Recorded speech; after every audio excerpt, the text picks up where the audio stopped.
Eu estou aqui ao lado do Mar Egeu. João escreveu as cartas às igrejas do Apocalipse, estando preso numa ilha, a ilha de Patmos, que fica ao lado deste mar, uma das ilhas deste mar. E o mar o separava das comunidades cristãs. E eu estou aqui para dar a você uma explicação sobre a intenção de Deus ao mandar escrever estas 7 cartas às 7 igrejas que ficavam na Ásia Menor. Antes de iniciarmos nossa trajetória pelas 7 igrejas do Apocalipse, vou dar a você uma explicação da importância de se conhecer as cartas enviadas por Jesus através de João às 7 igrejas. Pouco depois da eleição presidencial americana de 1912, Woodrow Wilson visitou uma de suas tias bem idosa e que há muito tempo não via. "E o que você anda fazendo nesses dias, Woodrow?" perguntou a tia. "Eu acabei de ser eleito presidente", respondeu Wilson. "Ah, é? Presidente do quê?" questionou ela. "Dos Estados Unidos", respondeu ele. E ela, de forma um tanto indignada, disse: "Não seja bobo, menino." Somos colocados em situações muito delicadas quando nos faltam o conhecimento e a informação.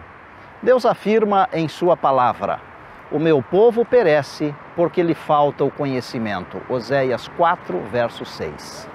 Bem, após estudarmos um pouco mais sobre as cartas às 7 igrejas, você descobrirá um tesouro que é totalmente relevante para você hoje.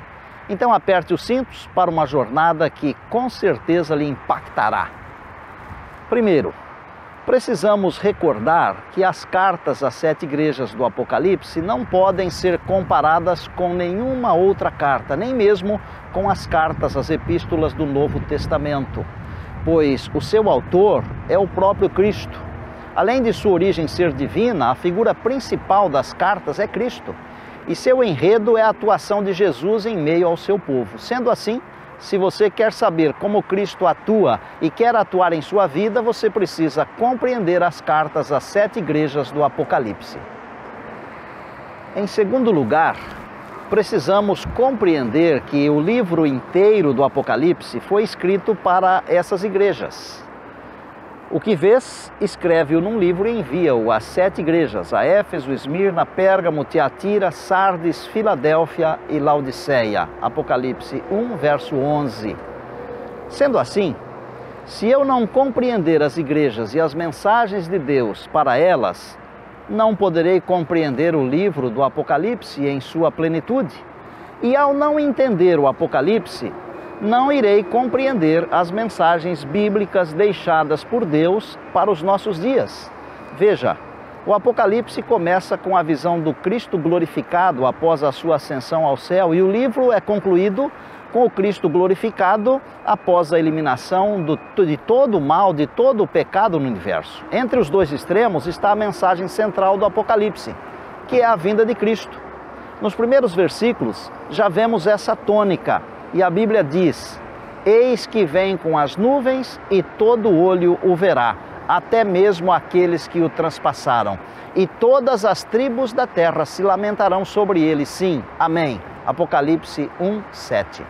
No último capítulo do próprio livro, podemos ver a tônica da vinda de Cristo pelo menos 4 vezes, e a última delas sendo: "Aquele que dá testemunho destas coisas diz: certamente venho sem demora." Amém. Vem, Senhor Jesus. Apocalipse 22, 20. As próprias cartas às 7 igrejas estão repletas de menções diretas e indiretas ao retorno do Filho do Homem.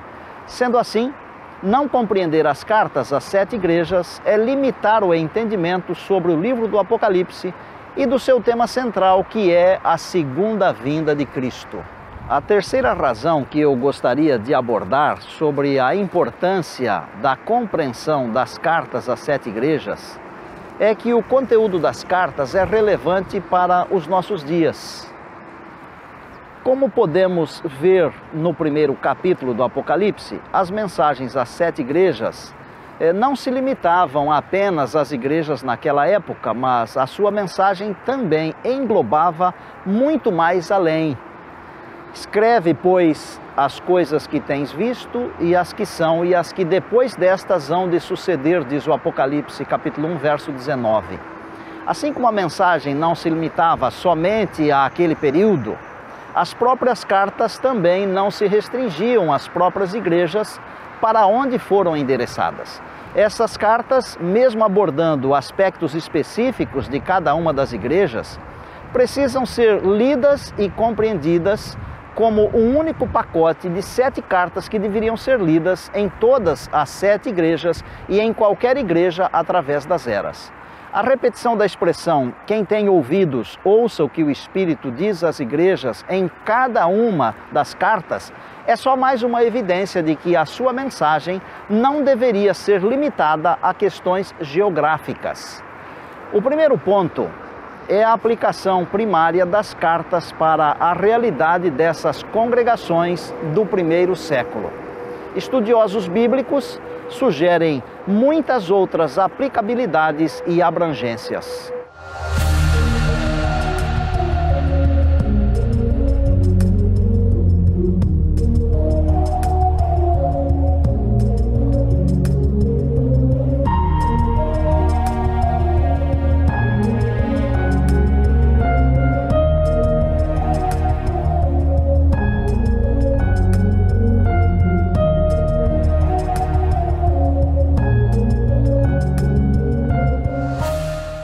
O segundo ponto é que as cartas são para a Igreja de Jesus Cristo em toda a sua história, desde o início do ministério de Cristo até o momento de sua segunda vinda, em 7 determinados períodos da história. Desde a primeira igreja, Éfeso, que abarca o primeiro século, ou o período apostólico, até a última igreja, que é Laodiceia, que é o julgamento do povo, e nós entendemos que vai desde 1844, quando começou o juízo investigativo, até o fim dos tempos, ou seja, até a volta do Senhor Jesus. O terceiro ponto sugerido é que são 7 condições da igreja em qualquer época e lugar, isto é, a igreja em seu sentido geral.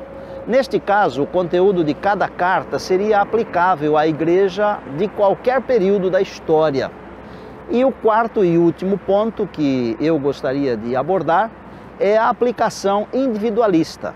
De acordo com essa aplicação, as cartas descrevem 7 estados distintos de experiências espirituais, onde cada pessoa estará vivenciando uma delas de acordo com o seu relacionamento com Deus. Sendo assim, cada um dos louvores, exortações, encorajamento ou advertências seriam mensagens pessoais e diretas de Deus para cada um dos seus filhos. A quarta e última razão pela qual é extremamente importante o estudo das cartas às 7 igrejas é o seu teor vitorioso. Cada carta tem uma estrutura semelhante que poderia ser dividida em 3 partes. A primeira parte seria a introdução, onde vemos a igreja para a qual a carta está sendo endereçada e a apresentação da pessoa que é Cristo. Em seguida, vemos a segunda parte, que é a parte da estrutura do corpo da carta, onde é apresentado um diagnóstico da igreja, onde aparecem os elogios, repreensões, estímulos ou advertências que são proferidos. A última parte da estrutura da carta seria a conclusão, onde as palavras de Cristo são atribuídas ao Espírito e promessas são feitas aos vencedores. A conclusão de cada uma das cartas termina com a imagem de vitória. A despeito das dificuldades, provações e época, o Filho de Deus pode ser vitorioso através de Cristo. De certo modo, a conclusão de cada uma das cartas é um desdobramento das palavras do apóstolo Paulo. Portanto, agora já nenhuma condenação há para os que estão em Cristo Jesus. Se Deus é por nós, quem será contra nós? Mas em todas estas coisas somos mais do que vencedores por meio daquele que nos amou. Romanos capítulo 8, versos 1, 31 e 37. Se você almeja ser um vitorioso, um vencedor, se você anseia ver Cristo atuando em sua vida, eu lhe convido a caminhar juntamente comigo no estudo das cartas às 7 igrejas da Ásia Menor, apresentadas no Apocalipse. Prepare-se, pois, de certa maneira, por detrás de cada carta existe um tesouro, uma bênção de Deus para você. Em cada carta você encontrará Jesus abrindo seus braços para ser o seu refúgio, o seu amigo e o seu companheiro de jornada. Deixe o Espírito de Deus conduzir você e então vislumbrará Jesus Cristo em meio ao seu povo, dirigindo a sua vida.